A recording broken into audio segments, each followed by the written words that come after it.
guys, assalamualaikum, selamat pagi, selamat hari Minggu. Hari ini aku mau main ke satu tempat, namanya Sendang Mbah Bawu. Ini jalannya lewat persawahan, jadi kita benar-benar ke alam. Lompat-lompat, kita melompat.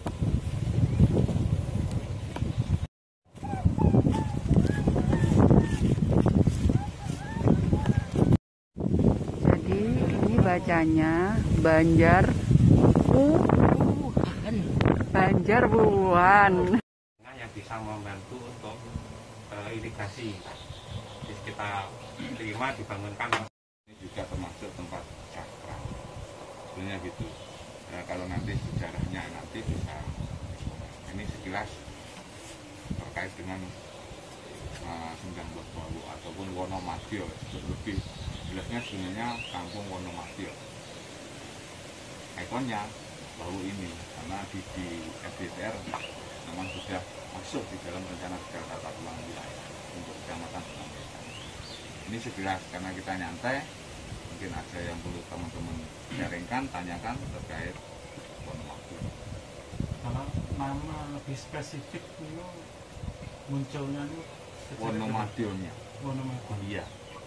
Sesuai dengan panji dan juga prasasti yang ada di Kelurahan Karangtengah. Itu di dalam prasasti itu muncul ada 10 item di dalam batu itu. Nanti mungkin teman-teman punya waktu bisa mampir ke kelurahan, nanti bisa melihat prasasti tersebut. Nanti memang kedepannya ya syukur-syukur inilah titik momentum kita untuk masyarakat Kota Blitar. Karena yang jelas ya tidak bermaksud mengubah sebuah sejarah, tidak, tapi dhewe enek saikimu ya pasti ada leluhur, ada tikal bakal ataupun apa ya sing babat. Kebetulan yang paling utama kalau ya menurut teman-teman itu di Kelurahan Karangtengah sebelah utaranya Rumah Sakit Madiwaluyo itu ya ke Pepunden. Sini pepundennya ataupun cikal bakalnya ada 4. Ada di utaranya Mbah Boneng itu di utaranya Rumah Sakit Madiwaluyo. Terus Sumber Buntis itu di selatannya 511. Mbah Segawe itu ada di lingkungan Bimbing dan Bawu di lingkungan Pos. Ada 4 pepunden. Natuna Hitam Lurus di jembatan itu menurut sejarah para kini sepuh memang yang berbat alas pertama mengapa dikatakan namanya Wonomadya.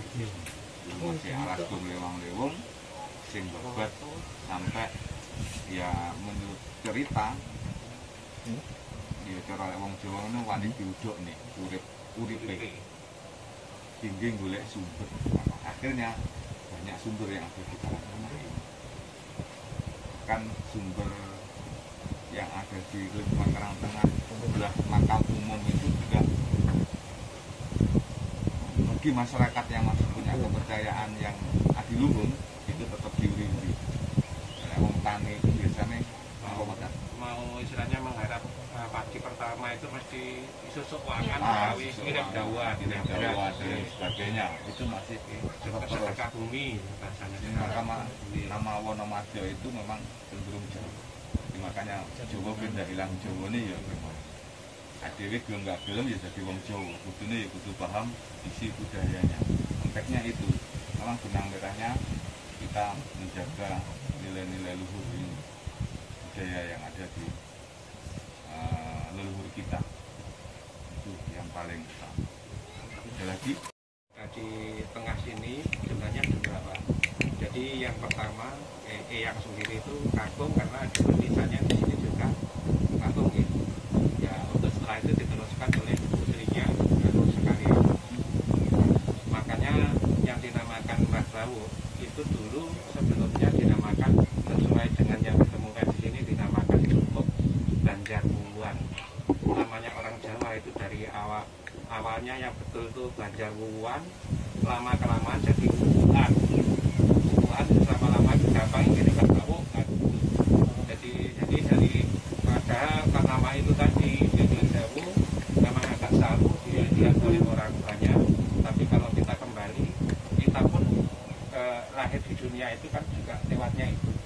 Jadi makanya dari situ jangan sampai dilupakan bahwa kita lewat lahir di dunia ini tetap kita dengan makanya di sini yang diutamakan pembudayanya Rasa Tengah itu buat marsinan.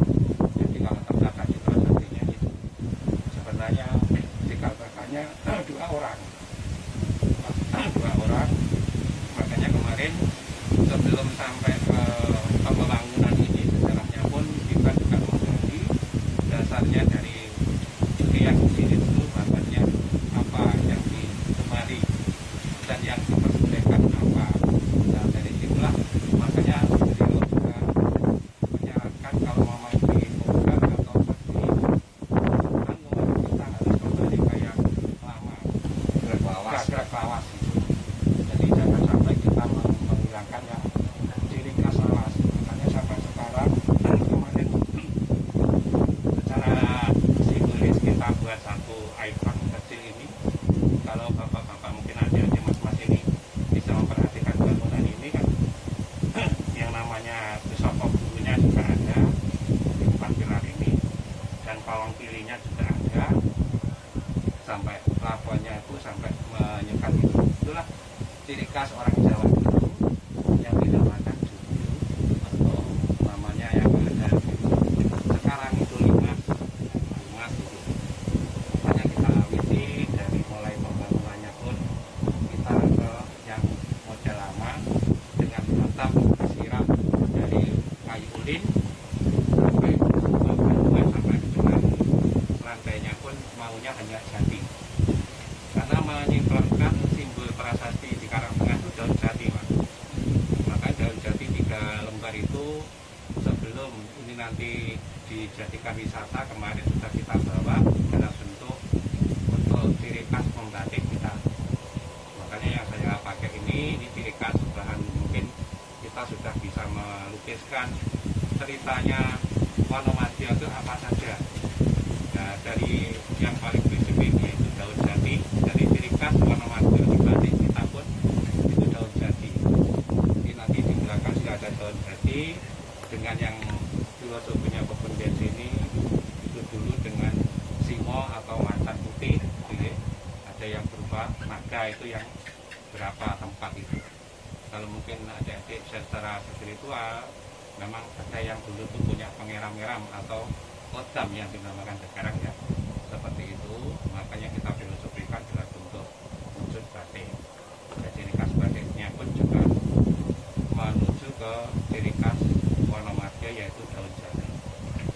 Untuk itu kalau nanti untuk masalah Banjar Wuwuan sampai sekarang dinamakan Banjarwong itu jadi asal usulnya namanya itu. Jadi ada yang namakan Siwo, kalau dulu tuh mau manggil nanggil Mbah Putri. Wo Siwo, nah kan antara Siwo itu Pak D, ya, pamannya atau kakaknya Pak D kita, atau Pak Paman itu Pak D, kalau Pak D itu Siwo, ya. Kalau Paman itu ya Paman. Ada yang Siwo, ada yang Siwo.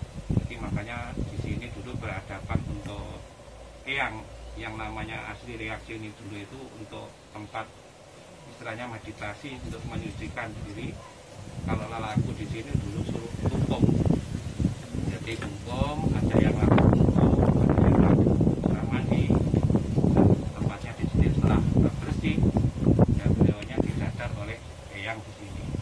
Jadi kalau menurut sejarah yang ke belakang, eyang sini termasuk juga seorang resi. Seperti seorang resi yang mungkin sudah didukung dulu dikenal oleh banyak di dunia spiritual ataupun di dunia sebenarnya kanuragan.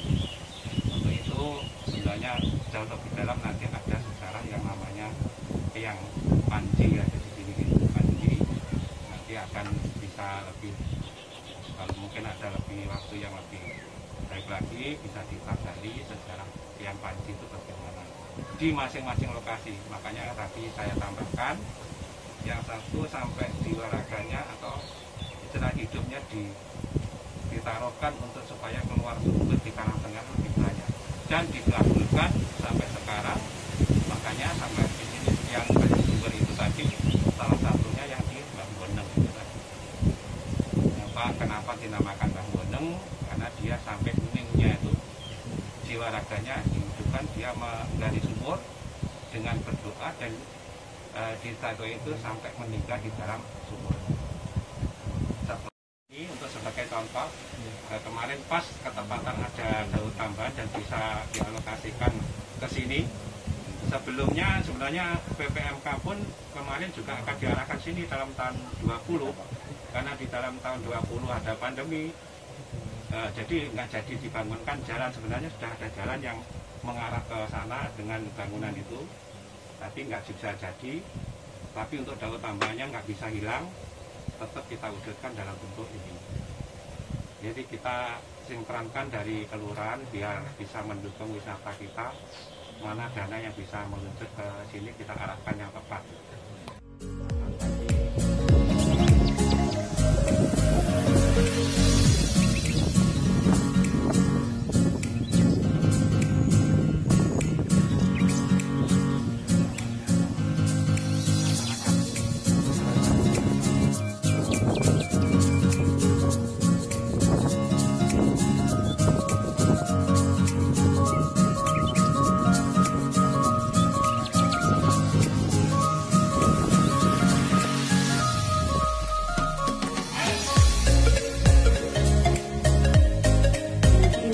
Sendangnya ada di bawah pohon besar ini. Jadi sumbernya ada di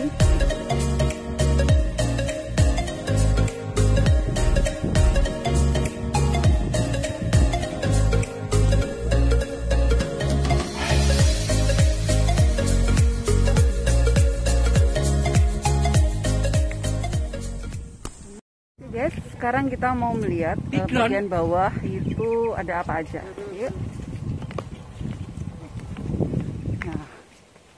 Ini kita lihat di bagian bawah itu seperti apa sendangnya. Oke.